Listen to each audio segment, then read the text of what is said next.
Magandang umaga, Pilipinas. Nananatiling hamon sa maraming bansa sa mundo ang paggamit ng renewable energy.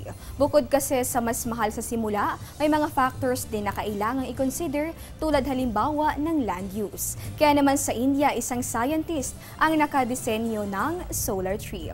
Gawa rin ito sa solar panels, pero ang kaibahan sa halip na nakalatag sa ekta-ektaryang lupain, mistulang nakalayer ang mga panels sa isang puno na tila mga branches nito. Swak ito sa India na isang bansang problema ang limitadong espasyo. Bukod sa paggamit ng space saving ay may epektibo rin ito para naman itong solar tree sa pag-harvest ng enerhiya mula sa araw. Malaking tulong naman ito sa India na itinuturing na ikatlo sa largest emitter ng greenhouse gases na siyang nagpapainit sa daigdig.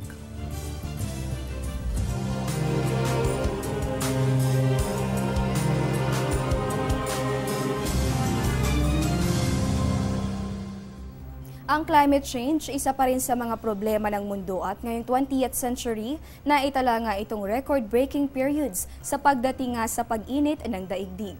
Pero batay sa pag-aaral ng mga researchers sa Australian National University, 200 taon na pala yung nakalilipas nang magsimulang makakita ng mga senyales ng fossil fuel emissions. Kasabay po yan ang industrialisasyon noong taon pang 1880s. Paliwanag nila ang Southern Hemispheres ng mundo halimbawa, nagsisimula ng makapagtala ng pagkatunaw ng yelo 50 hanggang 100 years ago. Pero mas nakababahalang napapabilis pa ang epekto ng nagbabagong klima ng mundo sa ngayon.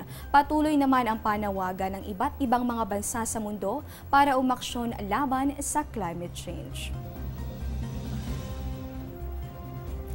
Magbabalik pa ang Panahon TV matapos ang ilang paalala.